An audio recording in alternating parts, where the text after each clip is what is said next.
자, 우리 함께 은혜 받을 말씀의 제목은 세상의 소금, 세상의 빛이라는 제목입니다. 마태복음 5장 13절에서 우리 16절까지 말씀입니다. 너희는 세상의 소금이다. 소금이 짠맛을 잃으면 무엇으로 그 짠맛을 되찾게 하겠느냐. 짠맛을 잃은 소금은 아무데도 쓸 데가 없으므로 바깥에 내버려서 사람들이 짓밟을 뿐이다. 너희는 세상의 빛이다. 산 위에 세운 마을은 숨길 수 없다. 또 사람이 등불을 켜서 말 아래에다 내려놓지 아니하고 등경 위에다 놓아둔다. 그래야 등불이 집 안에 있는 모든 사람에게 환히 비친다. 이와 같이 너희 빛을 사람에게 비추어서 그들이 너희의 착한 행실을 보고 하늘에 계신 너희 아버지께 영광을 돌리게 하여라. 아멘. 네, 우리 함께 기도하겠습니다.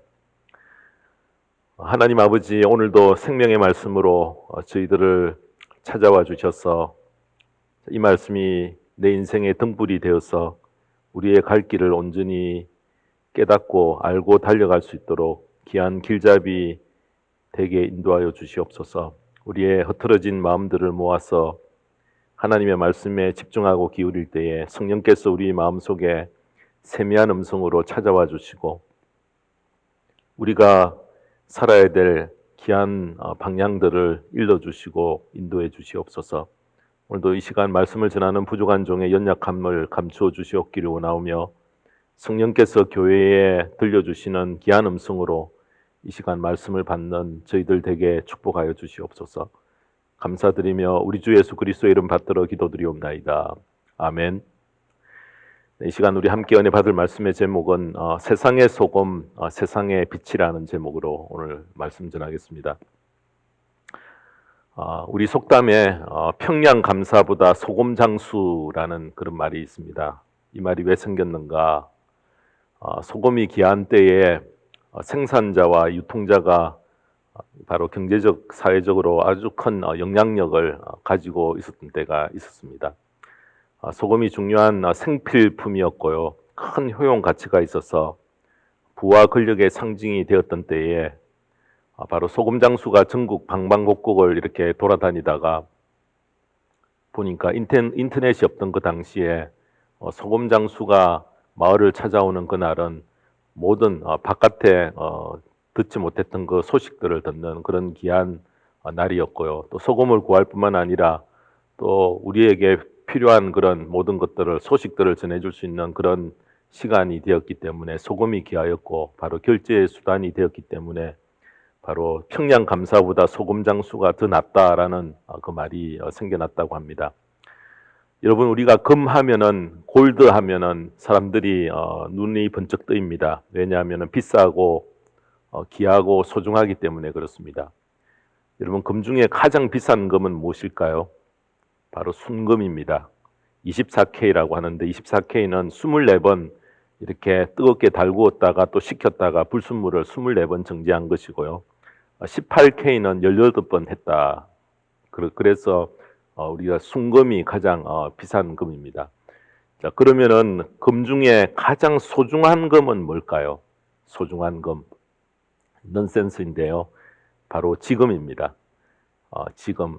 나에게 지금 현재가 없다고 하면은 이미 죽고 이 세상에 없으므로 바로 내 존재가 지금만큼 소중한 것이 없다는 것입니다. 그러면은 금 중에 가장 맛을 내는 금은 무엇일까요? 가장 맛을 내는 금은 바로 소금입니다. 바로 예전부터 이 소금은 아주 귀했습니다. 사람이 먹을 수 있는 유일한 암석이 바로 소금이었고요. 또 우리 몸속에도 일정한 분량의 그런 혈액이 염분이 유지가 되어야 되기 때문에 바로 소금은 생명과 건강과 직결되는 아주 중요한 그런 역할을 감당했다고 합니다.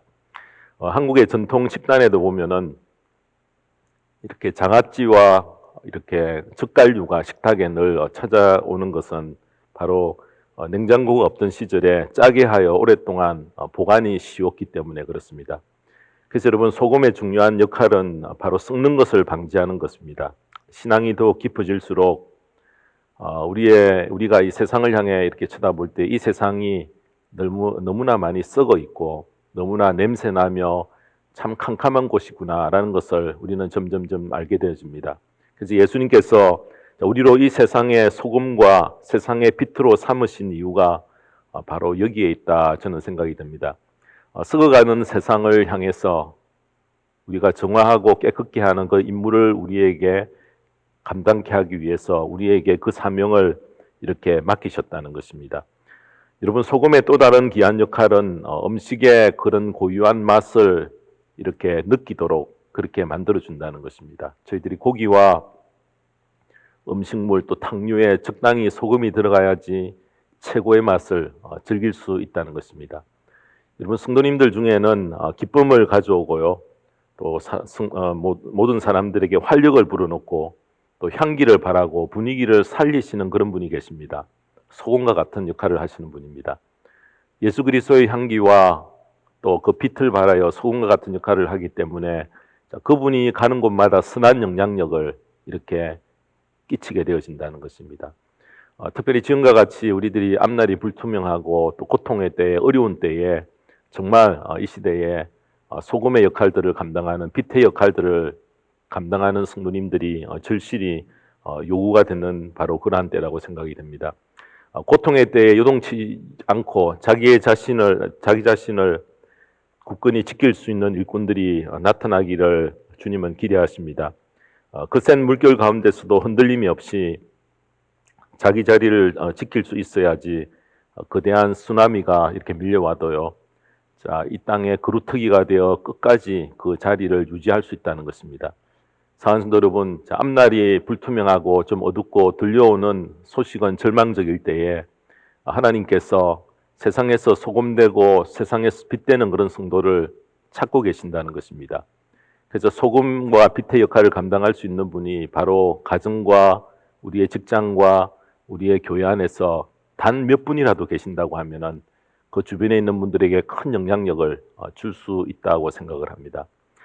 주님께서 세상에 계실 때에 이루신 사역이 바로 빛의 사역이셨습니다.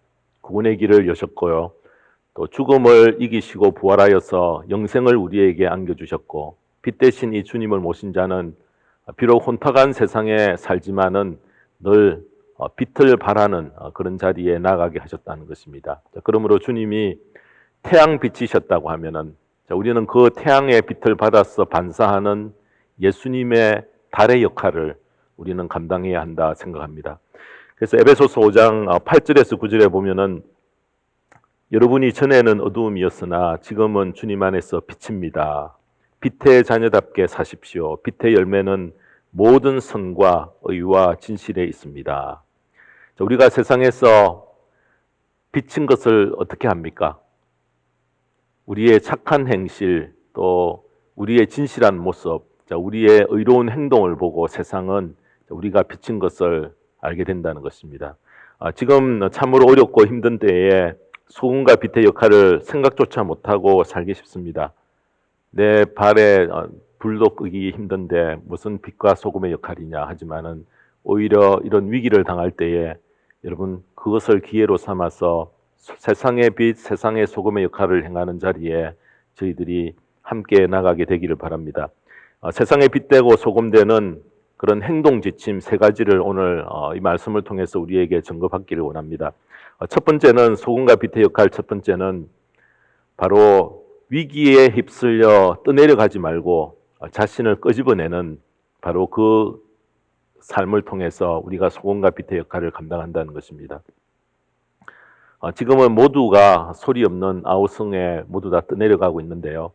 그 가운데 떠내려가지 않고 자신을 끄집어내는 노력을, 최선의 노력을 다해야 한다는 것입니다. 어떻게 이것이 가능한가? 러시아의 문호 토스토예프스키가 까라마조프 형제라는 책에서 유명한 말을 남깁니다. 한마디를 남겼는데, 우리가 하나님을 밀어내 버리면 모든 것이 허용된다, 이런 유명한 말을 했습니다. 여러분, 그 말이 무슨 뜻입니까? 하나님을 무시하고 상관치 않으면은 여러분 내 스타일이 우상이 되고요, 내 좋은 대로 결정하고 선과 악 상관하지 않고 무엇이든지 내 편리한 대로 내 형편에 맞추어 사는 그런 자리에 빠져버릴 수 있다는 것입니다. 흘러가는 물결의 위력이 너무 거세어서 그 가운데 자신을 빼내는 것 결코 쉽지가 않습니다. 많은 사람이 찾는 넓은 길을 택하고 형편과 사정에 따라 쉽게 살려 하지만은 내가 세상에 소금되고 세상의 빛을 역할을 감당하려고 하면은 좁은 길, 여러분 그것을 택해 가야 된다는 것입니다. 자, 미국의 조지 바나라고 하는 리서치 센터가 있습니다. 기독교 안에 있는 각 분야의 여론조사를 많은 담당했던 그런 기관인데, 자, 이런 발표를 했던 적이 있습니다. 예수 믿는 사람이 세상 사람을 향해서 영향력을 행사하기 위해서는 도덕성에 있어서 예수를 믿지 않는 사람보다 40% 정도는 차이를 내어야지, 격차를 내어야지 영향을 미칠 수 있다라고 그렇게 말을 했습니다. 무슨 말인가? 예를 들어서 예수 안 믿는 사람 100명 가운데 정직한 사람이 한 20명 정도라고 하면은, 예수 믿는 사람 100명 가운데는 40%의 격차를 낸다고 하면은 60명이 정직해야지, 야, 예수 믿는 사람 정말 다르구나, 여러분 그렇게 인정을 받는다는 것입니다. 근데 여러분은 그 100명 중에, 예수 믿는 사람 100명 중에 한 3, 40명 정도만 정직하다고 하면은 별로 격차가 나지 않기 때문에 전혀 영향과 감동을 주지 못한다는 것입니다. 자, 그러므로 끊임없이 세상의 물결 속에서 자신을 끄집어내는 결단이 우리의 삶에서 이루어져야지 빛과 소금의 역할을 감당한다는 것입니다. 여러분, 성경에 나오는 요셉의 이야기를 오래전에 연극을 통해서 봤던 적이 있는데, 성경에 없는 그런 이야기까지 좀 만들었던 그런 내용이었습니다. 요셉은 정직한 사람인데 애굽에 팔려갑니다. 당시에 애굽의 그 왕의 경호실장이었던 보디발의 집에 종이 되었습니다. 근데 여러분, 이 보디발의 아내가 요셉을 자꾸 찝쩍거립니다. 동침을 몇 번이나 요구했지만은 빈번히 요셉이 거절을 하다가 하루는 집에 아무도 없을 때에 같이 잠자리를 또 강요를 합니다. 자, 그러나 요셉은 주인의 아내를 범할 수 없고, 또 특별히 더 하나님 앞에서 자신은 죄 짓는 자리에 결코 나아갈 수 없음을 알고 단호히 거절을 했습니다. 아내가 요셉의 옷을 잡고 사정을 했지만 뿌리치는 것을 보고 바로 그 순간 미움으로 정으로 바뀌었어요. 요셉에게 누명을 씌워버립니다. 요셉이 자신을 성폭행하려 했다라고 남편에게 폭로를 해버립니다. 자, 그 말을 듣자 보디발은 요셉을 감옥에 집어넣습니다. 근데 여러분, 이런 일로 감옥에 가두는 것은 있을 수 없는 그런 일입니다. 왜냐하면 아내를 범했던 자에게 자는 당장 사형에 처해 죽여야 하지 감옥에 넣는다는 것은 이해할 수 없는 것입니다. 그래서 보디발의 아내가 이를 지켜보면서 남편에게 왜 요셉을 죽이지 않고 살려두느냐라고 반문을 합니다. 자, 그때 보디발이 이렇게 말을 합니다. 나는 지금까지 요셉이 하나님의 이름으로 말할 때에 한 번도 거짓말로 여겨본 적이 없어. 나는 그의 말과 행동이 진실하다는 것을 믿어. 그랬더니 아내가 화가 치밀어 덤비니 보디발이 아내에게 이 요사스러운 것 같으니 내가 유혹했지, 내가 꼬리쳤지 하고 그렇게 말을 합니다. 여러분, 얼마나 실감나는 묘사입니까? 요셉의 승리는 자신을 빼내올 수 있었기 때문에 가능했다는 것입니다. 왜 보디발이 아내의 말보다 요셉의 말을 더 신뢰했겠습니까? 요셉은 매사에 소금과 빛의 삶을 살고 도덕성이 달랐기 때문에 자신을 빼내오는 그 노력들을 계속 감당했기 때문에 그렇습니다. 요셉의 표준은 항상 하나님의 눈높이에 맞추고 살았던 것을 보디발은 알았기 때문에 그렇습니다. 요셉이 하나님의 이름을 걸면 거기에는 어떤 거짓과 음모가 개입될 수 없음을 이미 알았던 것입니다. 사랑하는 성도 여러분, 세상의 물결에 자신이 떠내려가는 것을 방치하면 쉽게 우리가 살 수 있지만은 빛과 소금의 역할을 감당한다는 것은 자신을 빼내오는 그런 결단인 것입니다. 자, 오늘 우리가 맞이한 이런 위기와 혼란 가운데서 다시 한번 자신의 마음을 가다듬고요. 내가 머물러 있어야 될 그곳이 어딘가, 여러분, 또 내가 지켜야 할 삶이 무엇인가, 어떤 고난과 큰 물결이 휘몰아쳐도 휩쓸리지 않아서 사람들과 하나님 앞에서 빛되고 소금되는 그런 삶을 유지하기 위해 끊임없이 내 자신을 흘러가는 그 물속에서 건져내고 빼내오는 그런 노력, 시도를 계속하는 저와 모든 성도님 되시기를 주님의 이름으로 축원합니다. 두 번째로 소금과 빛의 역할, 두 번째는 무엇인가? 빛과 소금이 되는 노력을 세상 속으로 찾아 들어가야 된다라는 것입니다.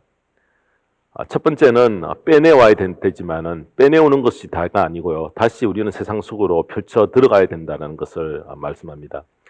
빛은 그 특성상 스스로를 위해 존재하지 않습니다.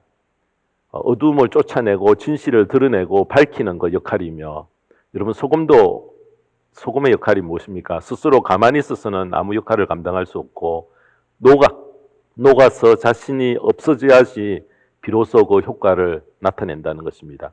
자, 그 모범을 주님께서 이 세상에 사역하실 때에 몸소 우리에게 실천으로 다 보여주셨던 것입니다. 자신을 위한 빛, 자신을 위한 소금이 아니고요. 빛과 소금의 역할은 항상 세상을 향했기 때문에 본문에서도 세상의 소금, 세상의 빛되라 그렇게 우리에게 말씀합니다. 자, 그러므로 우리는 내게 갇혀서는 안 되고요. 내 중심에서 머물러 있어서는 안 되고 항상 그 방향을 세상으로 향해 가야 된다는 것입니다. 한 경건한 랍비가 있었습니다. 그는 이웃을 또 잘 돌보고 또 성경을 열심히 연구하여 잘 가르쳤고 또 기도에도 열심히 기도도 참 많이 했던 분이었기 때문에 어느 날 밤늦게 책을 읽는데 소리가 들려왔습니다.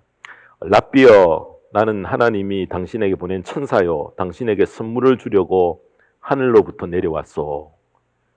아무도 보이지 않았지만은 그냥 그 소리가 들려서 랍비가 답하기를 왜 내게 선물을 주시려는 겁니까? 이렇게 묻자 당신이 경건하기 때문입니다. 하나님께서 당신에게 선물을 주시길 원하시는데 기회는 오늘 밤 하루밖에 없어. 무엇을 구하든 그것을 받게 될 것입니다. 자, 그 순간 랍비의 고민이 시작이 됩니다. 돈을 구할까? 여러분 그렇게 생각하다가 포기를 했습니다. 인생의 행복이 돈에 있지 않다는 것을 알았기 때문입니다. 또 장수를 구할까? 그렇게 하다가 또 포기를 했습니다. 왜냐하면은 살면서 희노애락을 풍족히 이미 맛보았기 때문에 그렇습니다. 또 솔로몬의 지혜를 구할까 생각하다가 그것도 포기를 하고 말았습니다. 성경 안에서는 이미 깊고 오묘한 진리들로 가득 차 있기 때문에 결국 랍비는 천사에게 이렇게 말을 합니다. 천사님, 하나님께 말해주세요. 제가 선물을 받을 대상이 되어서 너무나 감사하지만 사실 저는 아무것도 필요치 않다고 정중히 거절을 했습니다. 여러분, 이 랍비가 훌륭하다고 생각하십니까? 아니면 어리석다고 생각하십니까? 어떻게 생각하세요? 경건한 랍비가 선물을 주시지 않아도 된다고 이렇게 말을 했을 때에 바로 천사와 랍비 사이에는 긴 침묵이 흘렀습니다. 그리고 한참 후에 떨리는 목소리로 천사가 이렇게 이야기를 합니다. 랍비여, 당신은 어리석고 이기적인 사람이구려. 당신의 이기심 때문에 하나님의 선물을 거절하고 말았소. 당신은 온 인류를 위해 그들의 복지와 안녕을 구할 수도 있었고 이 땅에 정의가 승리하는 세상이 오기를 구할 수도 있었어. 그런데 어찌 당신은 겨우 자기 자신에 대한 생각밖에 못했어. 그렇게 말하고는 천사는 떠나가고 말았다는 것입니다. 다음날 아침에 랍비가 마당에 쓰러져 있었습니다. 거의 죽어가고 있던 이 랍비는 간신히 숨을 쉬면서 모인 사람들에게 마지막으로 남긴 말은 나는 어리석게도 하나님 앞에서 너무 작은 세계만 보았기 때문에 더 구할 수 있는 것을 구하지 못했다네. 너무 작은 세계만 보며 살고 있지는 않습니까? 나라고 하는 작은 세계에 우리가 갇혀서 내 자신, 내 가족만 바라보며 살아서는 안 된다는 것입니다. 우리의 지경을 넓혀가야 된다는 것입니다. 사랑하는 성도 여러분, 자, 본문에서 예수님은 우리를 향해 너희는 세상의 빛, 세상의 소금 이렇게 말씀해 주셨습니다. 성경은 여러 곳에서 우리의 존재 이유가 빛의 자녀됨을 알려주셨습니다. 요한복음 12장 36절에 보면은 빛이 있는 동안에 너희는 그 빛을 믿어서 빛의 자녀가 되으라. 빛 대신 예수 그리스도를 믿는 사람은 빛 대신 이 예수님을 따라 세상에 빛을 비추는 자가 되어야 한다는 것입니다. 세상에 빛 된다는 것은 자신만을 위해 사는 존재가 아니라는 뜻입니다.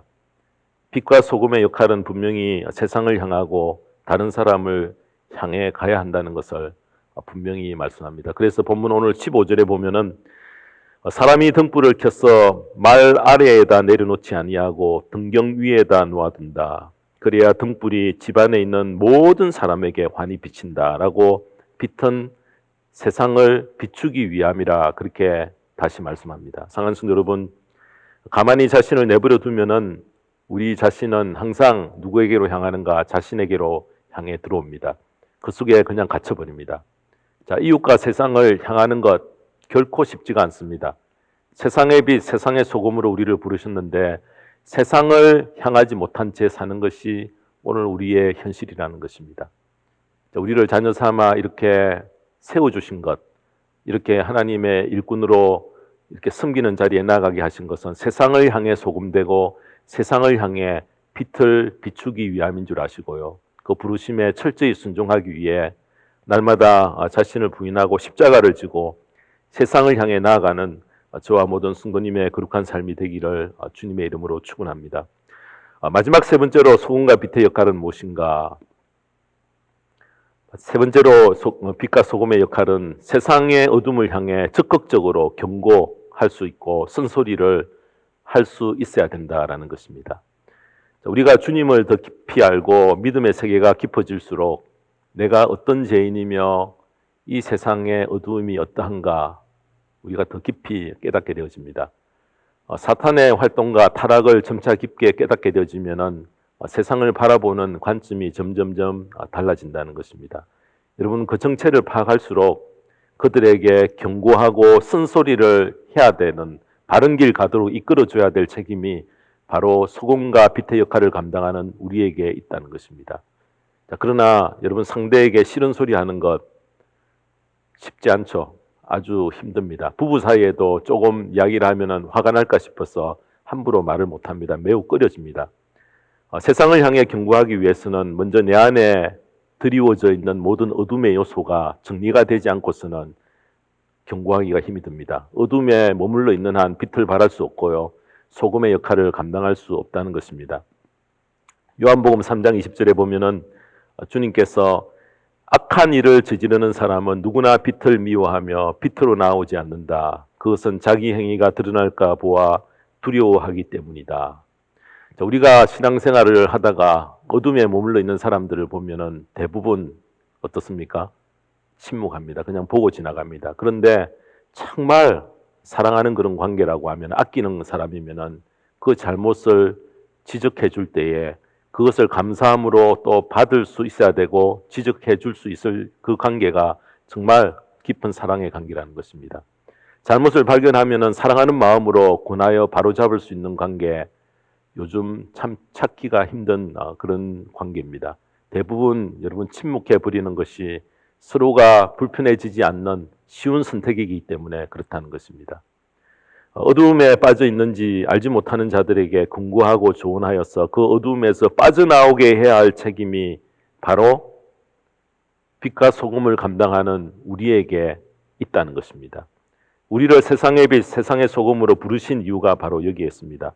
그래서 여러분, 빛과 소금의 역할을 감당한다는 것, 쓴소리한다는 바로 거기에 들어있다. 경고할 수 있는 바로 그런 능력이 있다는 것에 포함이 되어 있다는 것입니다. 끝까지 포기하지 않고 이 사명을 위해 부름받은 자 된다는 것을 우리는 늘 기억하고 살아야 될 것입니다. 여러분, 이 세상에 보면은 일조권이라는 법이 있습니다. 그 법은 뭔가 하면은 누구에게나 태양빛을 누릴 수 있는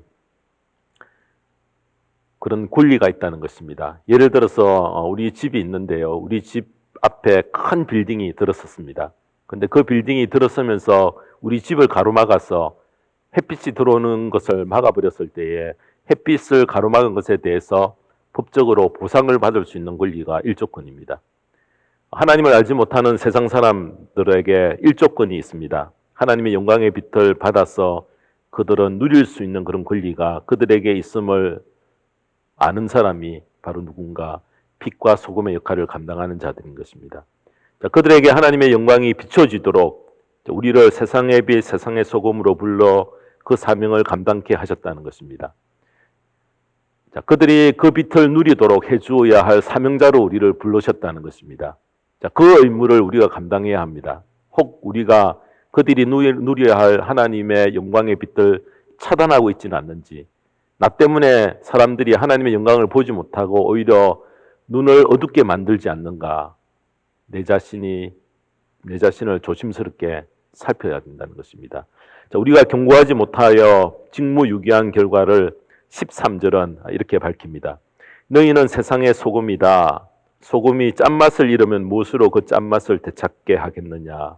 짠맛을 잃은 소금은 아무데도 쓸데가 없으므로 바깥에 내버려서 사람들이 짓밟을 뿐이다. 소금이 짠맛을 잃으면은 여러분 여기서 쓸모 없어지고 바깥에 버려지고 사람들이 짓밟고 지나가게 되어진다. 얼마나 비참해집니까? 배가 캄캄한 밤에도 항구에 들어가는 것은 등대가 있기 때문인 것입니다. 또 비행장에도 보면은 밤에 이렇게 비행기가 안전하게 도착할 수 있도록 긴 활주로에 비추는 빛이 있습니다. 자, 그 빛 때문에 캄캄한 밤에도 비행기들이 안전하게 착륙할 수 있습니다. 그 빛을 유도등이라 그렇게 부릅니다. 여러분 경고하고 쓴소리하여 안내하는 빛 되도록 자, 우리를 그렇게 빛 가운데 들어오도록 우리를 유도등 역할을 할 수 있도록 우리를 세상에 보내셨다는 것입니다. 사랑하는 여러분, 자, 지금 우리는 방황하는 사람들 속에 살고 있습니다. 그들이 어떻게 처신해야 되는지 모르는 그런 사람들 속에 포함되어 있습니다.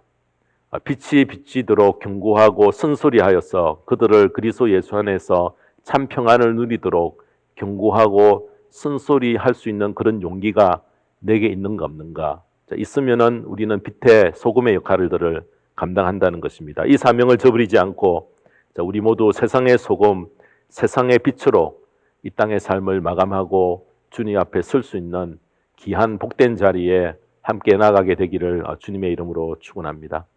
기도하겠습니다.